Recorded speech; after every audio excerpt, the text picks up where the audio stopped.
Hello and welcome back to Soul Path Dreaming. My name is Rebecca, and today we will be doing a collective reading for your spiritual growth and development. If you are new here, thank you for stopping by. I am a dream seer. I have the ability to go into the dream space and receive spirit guided messages for you from your higher self, your spiritual team, and all that may want to come through for your highest good. If you are interested in receiving a dream reading, please message me, and the link for that will be below. I also do intuitive card reading for your spiritual growth and development, and this is what we're going to be watching today. So, on Tuesdays on my Facebook page, which is Soul Path Dreaming, I put 2 piles down, and all I ask is that you allow your higher self to choose which pile that you are most drawn to. Usually there is some sort of message there for you in terms of spiritual growth, and then the pile with the most votes gets read aloud, while the remaining pile gets recorded for YouTube. So let's just hop right in. The first card for today is the 5 of Air.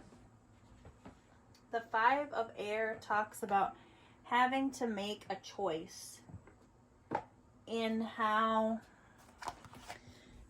Do you see how, like, oh, there's a small glare. That there's all these doves, and she's kind of like a dove, but above her is this sort of halo. She's choosing to understand where she's going communicatively on her path.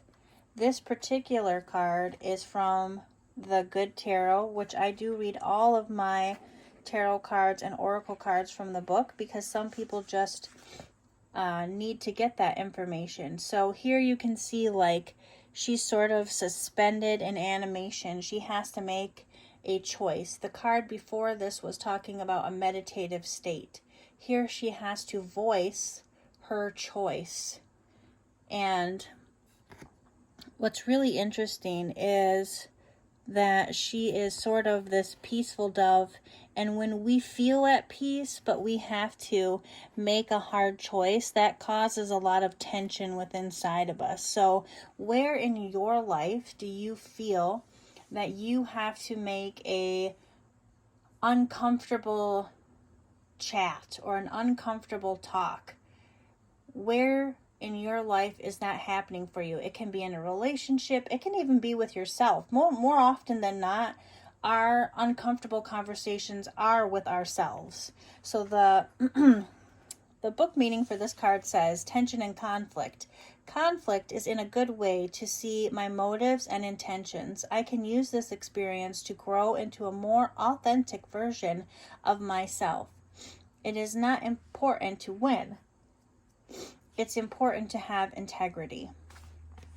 So when we live in a way that is authentic to us, that version of us changes over many times. Every time a person has like a dark night of the soul, or a really rough season of their life, or a winter time of their season, whatever it is label that you want to give it, they have this transformation happening in them, something that they have to work through. So when you stand in that initiation, you do your inner work.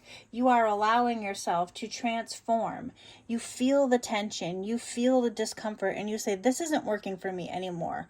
I need to step up and rise up. Because see, even though she is sort of, she's in the clouds, so she's rising to the occasion of being uncomfortable.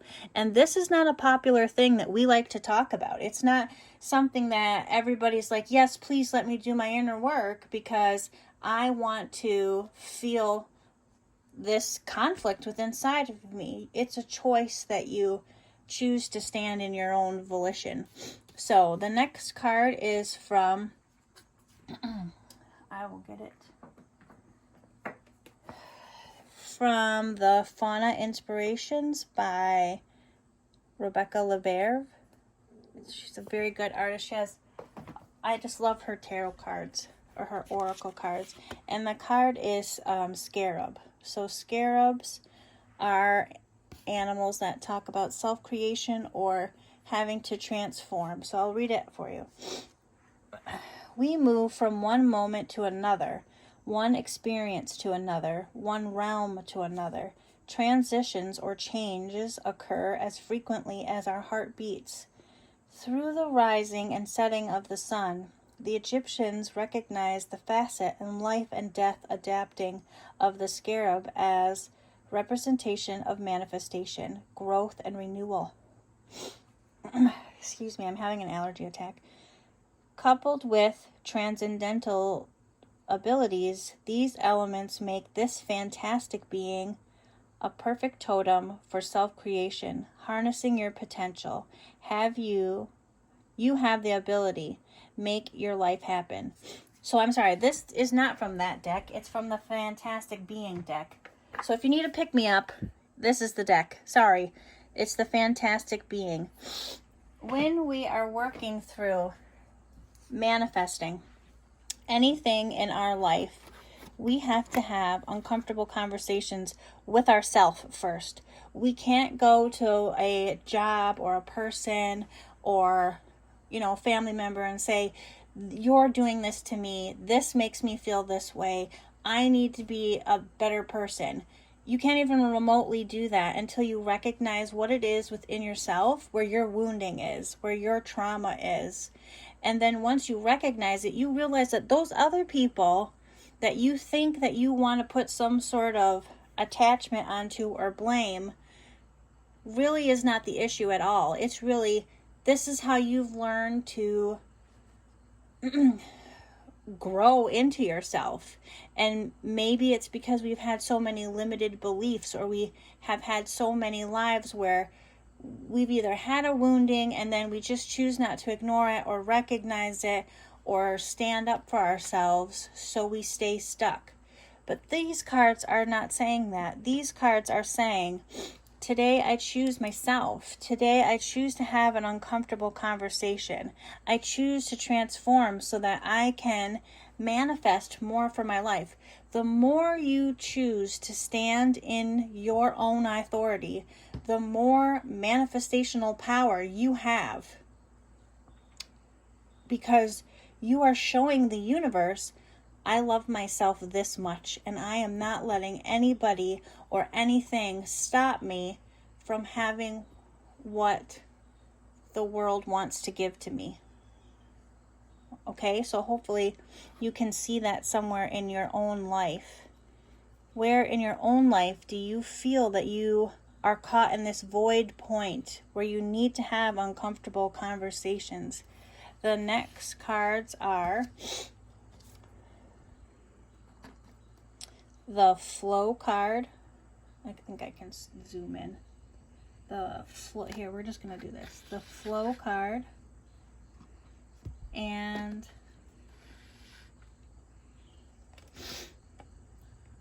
the Wild Woman card. So I always see this card as my gypsy soul. And this is the Water card. So to me, flow talks about how we are in an emotional state. How can we be better at controlling, not necessarily controlling, but understanding what our emotions are while we are experiencing them. By all means, we should be experiencing our emotions. And yet we still need to understand that it's okay to have wild abandonment with ourselves. Allow yourself to be free. When you are free and you are in the flow state, it doesn't really feel like you're trying so hard to be a certain kind of way. It just comes naturally. So I will read what card 20, the Flow card, means in the book. And this card to me this card is from the Mystical Oracle. But this card talks about the ability to alchemize our feelings. When we can see the moon behind and the sun below, when we alchemize our feelings, we co-create with ourselves. Okay, so, and water is so healing. It's just so, so healing. So I will read it out of the book.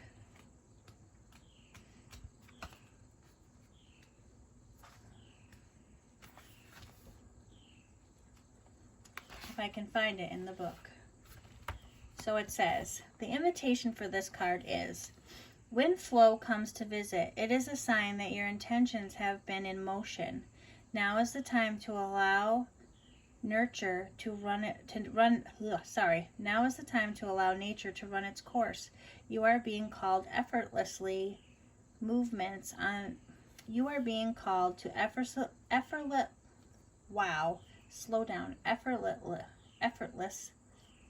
movements and the path of least resistance. It's like being with music, flowing within a partnership. Think of an artist who creates without guile or craft, calling creativity up from the soul and bringing into its life without effort. You are called to be like a river. Know the fulfillment of your destiny is ensured. Enjoy the ride. Don't push up against the river or swim upstream right now. You can trust that when the time is right, your dreams will begin to take shape and you will be invited to dance with your own personal destiny. Right now, however, you must relax. This is a time to bang on doors that refuse to open. Whatever obstacle is in front of you right now, trust this is of your highest good.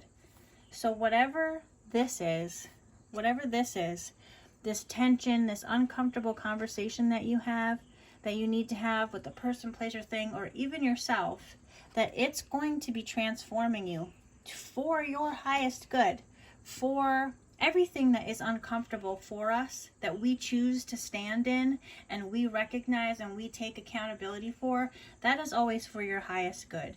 It allows you to become a better person, to change your own frequency, to shine your own love light for yourself. The only way to change this world, if that's something that you are being called to do, is to love yourself enough to do your inner work, to stand up into who you are. Because when you choose to love yourself, other people just come to you and recognize how empowering you are, even if you may not see that. So the next card is card 62. When the wild woman dances into your reading, she reminds you of the essence of authenticity and freedom. Divested of all social constraints and cultural conformity, the wild woman holds a mirror to your essential self, the true essence of who you are and who you were meant to become. She is a reminder of the bright light within each of us when it gets dimmed. She reminds us that in order to be fully present in life, we must uncover the light and let the light shine brightly, regardless of perceived consequences. The medicine for this card is excess. Excess, for its own sake, is a sign of imbalance. This is a warning that you may be trapped in obsessive thinking or behavior, looking for release in places that will never go, that never provide it. Let go, lest you become hungry ghost of the Chinese Buddhist lore that can never be fulfilled. True release comes from trusting fluidity of your life, understanding that just as a river needs to bank to flow through, so too do you need boundaries around your thinking and behavior. Now is the time to simplify. Be mindful and connect with that light from within. So, somebody said to me a very long time ago, and it has always stuck with me, that life isn't hard, it's simple. We choose to make it hard. We choose to complicate our life. And oftentimes that's because we have limited beliefs about what are our boundaries. What can our boundaries be? How far can we go to test the boundaries? And that's what she's talking about. How far are you willing to stand in who you are? No matter what that looks like to anybody else. Where in your life can you say, wow, I'm really having a rough time right now with whatever is going on in my life. Oops. But I can choose. Hang on. I know this is not professional, and y'all probably want professional. This is real life. So, where can you have an uncomfortable conversation and say, while my own personal behavior is not really okay, I want to feel the flow. I want to live. Essentially, that's what the Wild Woman card says. How am I choosing life for myself? What does life and living life look like to me? And how can I be in a flow-like state? Understand what my emotions are saying. Where are my boundaries? And what are my boundaries so concrete that they'll never change? Or are my boundaries enough to where I can say, this is where the river edge ends? Right? So, and in all of that, you stand in your authority and you naturally change. It's not a forced change. So often we're like we force things to happen. We force change. We force how we want to go about this incarnation because we feel like we're being rushed into living. We should not ever feel like we're rushed into living. Tomorrow is not promised. So live your day for today. And the last cards are for today, which I thought was so grand when I was looking at them. This is from the Ascension Oracle deck. So Ascension Tree Oracle deck. What are you holding back? If this tree was you, what is holding you back from living your best life? Do you need more self-care? Where in your life? And what does self-care look like to you? Is it just having more emotional support, or do you need to go out and have like a spa day or be out in nature? Some people just need to go for a walk, and that's enough self-care for them. Really write down what it is. What are your self-care needs, and can they ground you into who you are? And the last card is, can you love yourself enough to do all of that and say at the end of the day, I love you. I love you for being just who you are. Because when we choose, I'm going to back this up. When we choose to do all of these things,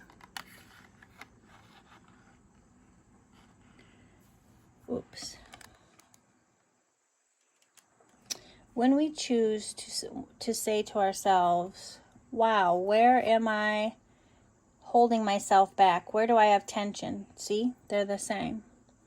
How can I give myself loving, tender care? That's a Wild Woman card. How can you live in the flow-like state? How can you be okay?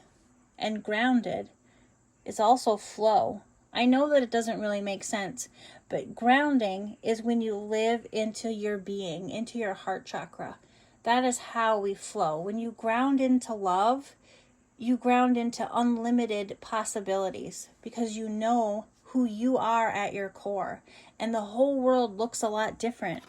It becomes so transformative that naturally you can just say, I love you. I love you. So hopefully you found this reading well, and that if you like it, could you please give it a thumbs up, share it out, like, subscribe. If you are here from Facebook, please comment along. And if you're not here from Facebook, please comment along. If you would like to participate in the live readings, they are every Wednesday, but Tuesdays are the days that I put the piles up. So if that's something that you're interested in, hop on over there. We do a lot of intuition exercises. We talk about dreams a lot because that is my specialty. And yeah, I would love to have you. So look over at Facebook at Soul Path Dreaming, and I appreciate you spending your last 20 minutes with me for this reading. Well, not your last, but your 20 minutes. Have a great day.